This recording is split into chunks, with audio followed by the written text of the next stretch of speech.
Royalty comes with perks. It also comes with serious restrictions. Here's what the two sons of William and Catherine don't get to do, like enjoy some chicken nuggets or have a single normal moment with their grandpa. You might think that Prince George and Prince Louis can simply request whatever they want for dinner, but it doesn't work like that. They're expected to eat everything that's on their plates without exception. The Waleses are members of the exclusive Hurlingham Club in London, where they play tennis and do other sporting activities. Afterward, they often eat at the club. An insider noted that the children are well behaved and expected to eat what's put in front of them. Telling Fabulous, the family often dine there al fresco and use the club's sporting and play facilities. There is no tantrums or food throwing, and the children eat what is set before them. They queue up with the rest of the kids and parents in the Harness Room restaurant and ask for no special favors. George and Louis's good behavior is often credited to their nanny, Maria Barallo, who trained at the prestigious Norland College in Bath. Fabulous's insider noted, Kate and William, along with Maria, are strict with the children, but have this magic ability to appear not to be. The source added that family rearing for the Waleses is like a military operation. There's a long-standing joke that children who were raised by Norland nannies don't grow up to be picky eaters. You might remember being told to clean your plate and eat all your veggies too, but at least you probably got to ask for McDonald's every once in a while. You have your own McDonald's? No way! Not bad. Yes! George and Louis also don't really ever get to beg off from any part of their daily routine. Once again, it's Barallo who keeps them in line. Author Louise Heron, who has worked with Norland College, explained what life would be like for the Wales children under the watchful eyes of their parents and Barallo. They likely have a strict bedtime at 7 p.m. with little room for variation. When William and Catherine are at royal events, it's Barallo who enforces the routine. Heron told Fabulous, when you see William and Kate go off to a function and the children aren't with them, they will be having nap time. There is at least some play built into the rigorous schedule, though. Norland nannies are famous for promoting outdoor playtime, and Barallo would no doubt push the royal kids to get lots of fresh air. You might remember when the then 4-year-old Prince Louis got a whole lot of attention for seeming to act out at some events, particularly the Platinum Jubilee in 2022. Well, that's because that was absolutely not supposed to happen, and people were surprised to see him act like a regular kid. Louis was, he was just wanting to have fun.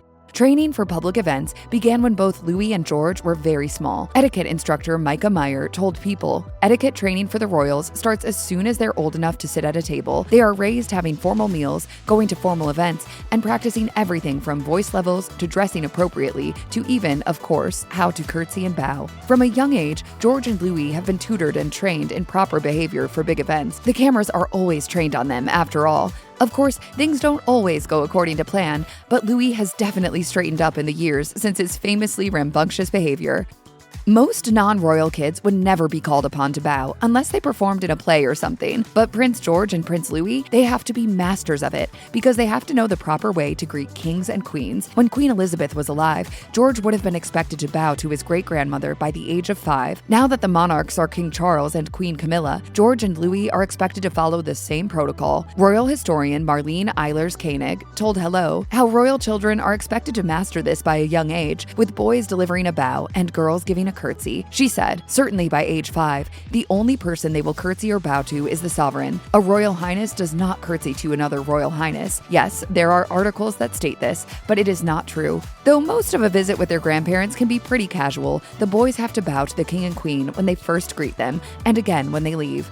Could you imagine having to give back a gift someone gave you when you were 7? They'd have to rip it out of your hands probably, but George and Louis have to do that all the time. No one in the royal family can accept large gifts lest they become obligated to the gift giver, yet people constantly still try to give the royals presents. For example, when George visited Australia and New Zealand with his parents in 2014, the baby boy was given over 700 presents. This massive stash included clothing, stuffed animals, and toys. Kensington Palace published an inventory of George's gifts as part of its transparency process around gifts. When George and Louis receive gifts while on an official royal engagement, the gift technically belongs to the sovereign. So any gifts that George and Louis receive while on royal walkabouts or royal tours are received on behalf of Great Britain. At least presents given by family members don't fall under the strict gifts rule. When Louis was christened, Prince Harry allegedly shelled out £8,000 to get a first edition of Winnie the Pooh. It was a nostalgic gift since the late Princess Diana loved collecting first editions, so Harry kept the tradition alive with his nephew. Louis was thankfully allowed to keep that one. For better or worse, screen time is a way for a lot of modern parents to occupy their kids for a while as they do everything else they have to get done. But William and Kate don't operate that way. Their parenting style centers around playtime and creative activities rather than electronics. That includes a ban on iPads and phones. An insider told Us Weekly they're very much seen as mommy and daddy's toys, not for children. As two people who grew up without gadgets for entertainment themselves, William and Kate are firm believers in toys, outdoor play, and encouraging an active imagination. William confirmed this while speaking to Eugene Levy on The Reluctant Traveler. None of our children have any phones, which we're very strict about. Barallo also enforces the anti-tech rules. Author Louise Herron told Fabulous that George and Louis spend a lot of time in nature instead, saying, "There will be lots and lots of outdoor play, lots of bike rides, playing with their dogs, potentially some gardening. Yes, you are getting mucky with your hands in the soil, but you are learning how to plant." Surely lots of parents would love for their kids to be able to do these things too, but only very few have the luxury of a full-time nanny. If they beg hard enough, a kid might be able to talk mom or dad into taking them to a movie or the trampoline park on a Tuesday, but it's a non-starter for Prince George and Prince Louis, no matter how many events their parents may attend. When Will and Kate attended a production of Mary Poppins in November 2019, the royal couple got to meet the cast. Their kids didn't, though. According to The Mirror, Kate explained during the meet and greet that their kids wanted to come, but the rule was not on a school night. Kate herself tries not to agree to too many engagements on school nights so she can be home with the kids. George, Louis, and their sister Charlotte all attend Lambrook School near their home, Adelaide Cottage in Windsor. Kate tries to keep her royal duties relegated to school hours so that she doesn't have to miss their evening routines. The Prince and Princess of Wales have really gone out of their way to try to give their kids something more akin to a normal childhood than royal kids in the past would have had. William said in an interview, But I do try and stick to school timetables as best as possible. So most days we're in and out of school doing pickups and drop-offs. But of course, there are plenty of things that aren't normal. One of Barallo's rules, which came from her instruction at Norland, is to never refer to the Wales children as kids. Author Louise Herron told The Mirror, "The word kid is banned. It's a mark of respect for the children as individuals." A Norland College representative, Julia Gaskell, explained that cutesy ways of speaking are forbidden in general. She told The Telegraph, "We also ask Norlanders to use the proper words for things. So instead of saying moo cow, say cow." It's not that Prince George and Prince Louis don't have hobbies. George loves sports, especially soccer and hockey. And Louis, along with Charlotte, loves something a whole lot of other kids do. So Louis loves the trampoline. So he is obsessed by trampolining, and actually Charlotte does a lot as well. But even though George and Louis' interests are fairly typical, the world's interest in their hobbies is much less normal. This strange dynamic became apparent in 2025 after Kate revealed that Louis was fascinated by brown seeds called conkers. Express quoted her as saying, "We keep finding conkers in cupboards, in his bed, conkers everywhere." What started out as a harmless hobby quickly became blown out of proportion, though, when the World Conker Championships charity organization invited Louis to become their official patron. Louis' parents turned down the role on his behalf. In a statement published in The Telegraph, the Waleses joked, "We really appreciate the invite, but currently Prince Louis is conker trading on his studies." So maybe it's worth appreciating that the rest of us got to have childhood hobbies that entire organizations didn't immediately get weird about.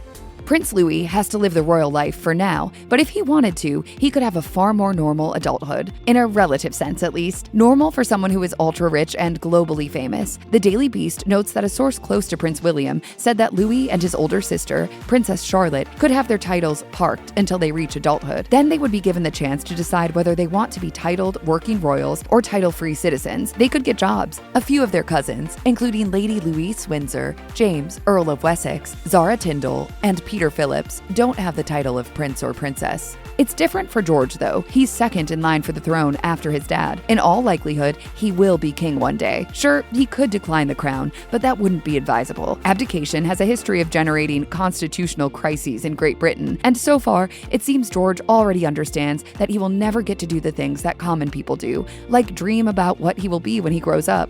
Royal expert Marlene Koenig told Us Weekly, "The coronation provided the young prince with the knowledge that he too would one day be crowned in a coronation ceremony. He is most certainly aware of his future."